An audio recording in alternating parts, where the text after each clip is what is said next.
What's up, everyone? My name is Dr. Daniel Ricciardi. I'm a functional medicine practitioner, licensed pharmacist, and fitness enthusiast.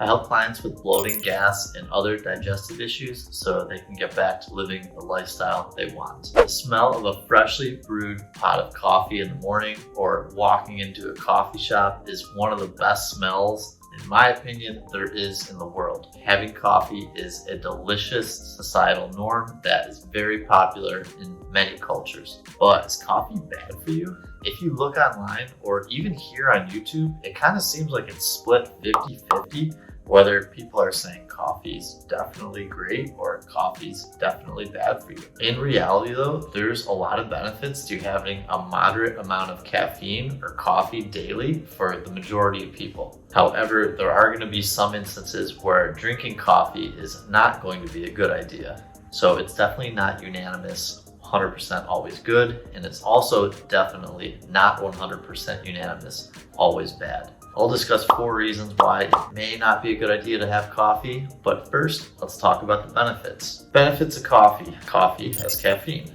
Besides the smell and the taste of coffee, most people like it because of the caffeine content. I know this because my 94-year-old grandma is the only one that I've ever met that regularly and only drinks decaf coffee. I've tried to order it a few times in the afternoon when I didn't want any caffeine, but most of the times it's not available. Anyways, caffeine is helpful in several ways. 3 of them include: 1. Caffeine enhances your ability to concentrate. For anybody trying to be productive, which is 100% of people, this is going to be a great thing. The second is more energy. Caffeine is obviously a stimulant, and by taking a stimulant, you have more energy. Third is that it can assist with weight loss, and this kind of ties into having more energy, as I mentioned before, because if you do have more energy, you're way more likely to be active, go work out instead of go take a nap. If you feel great and you don't have any symptoms that you're trying to resolve, by all means go ahead and continue drinking coffee like you have been. But as a note of caution, I mentioned before, there's 4 scenarios, actually probably more. I'm going to go over 4 of them in this video though. 4 scenarios where if you have coffee, it may actually be detrimental to you and your health, and here they are. The first is if you have bloating or digestive problems.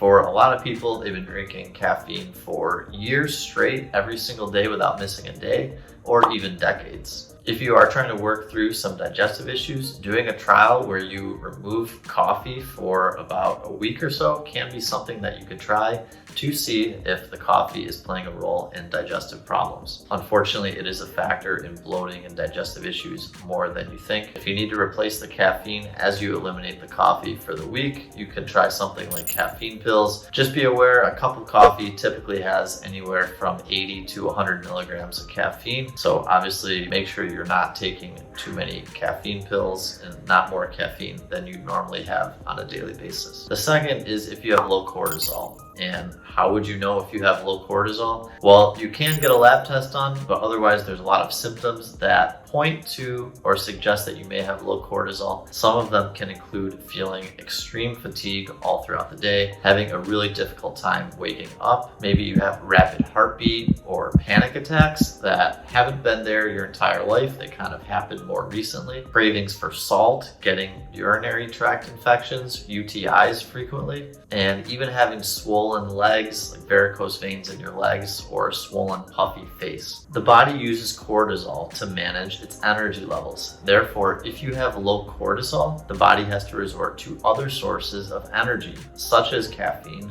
such as sugar. This is in big part a reason why people with low cortisol do get a lot of cravings for caffeine and for carbohydrates. And this is why feeling an energy crash is incredibly popular for somebody that does have low cortisol. If you go a few hours without having caffeine or without having those sugary snacks. Third scenario is if you have heartburn. Coffee is known to irritate the lower esophageal sphincter, which is located and separates the esophagus from the stomach. If this lower esophageal sphincter is irritated, it makes it more likely for it to stay stuck open and for you to develop heartburn. Therefore, what I'm saying is it's possible for coffee to worsen heartburn. And the fourth is having trouble sleeping. If this is you, I would highly recommend that you eliminate all caffeinated beverages, especially at nighttime and in the evening.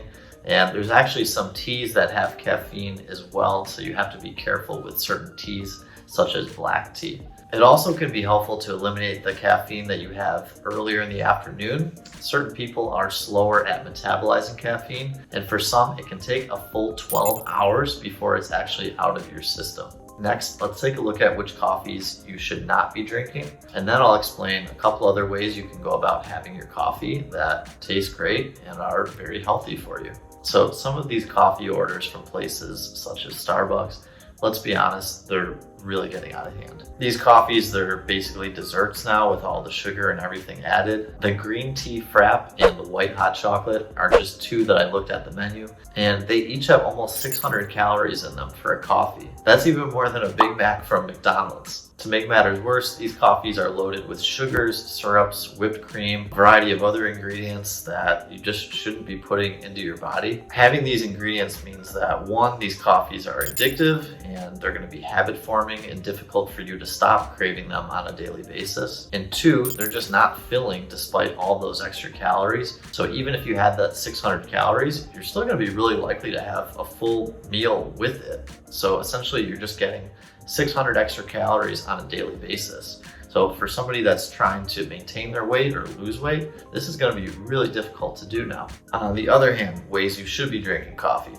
If you enjoy regular black coffee, good on you, go ahead and drink that. If you do want to try something a little bit more interesting though, that doesn't involve sucking down an entire meal's worth of calories in a single beverage, you can try adding 1 tablespoon of either grass-fed butter or ghee into your coffee. This actually provides a great creamy tasting coffee for only 100 calories instead of 600 calories. As an added bonus, because you're adding good quality fats into the coffee, the caffeine actually gets absorbed slower. So if you're somebody that does get the jittery feeling after you have a cup of coffee, this can help prevent that from happening. Another good option is to add medium chain triglycerides or MCT oil into your coffee. I'll be honest, it doesn't taste nearly as good as if you put the butter or the ghee in there, but it's incredibly good at curbing your appetite if you are somebody that's doing intermittent fasting or possibly trying to lose weight. The body's very good at using this MCT oil, which are easy to break down and use fat for energy, and therefore it's less likely that you're going to be craving a meal or a snack. I've also found that lemon and cinnamon in coffee also provides nice flavor. In conclusion, if you don't have issues with bloating, heartburn, cortisol, or sleep, by all means, go ahead and enjoy your coffee on a daily basis. But if one or more of these issues is present, it may be a good idea to either eliminate or cut down on the amount of coffee you drink daily until you can get these issues sorted out. If it's been several months or even years and you haven't been able to resolve your digestive issues, send me a message on my website at drdanielricciardi.com. If you're new to my channel, I post a new video every Monday at 6 p.m. Central Time. And if you enjoyed the video, please go ahead and like and subscribe to my channel. Thank you very much for watching and have a great week.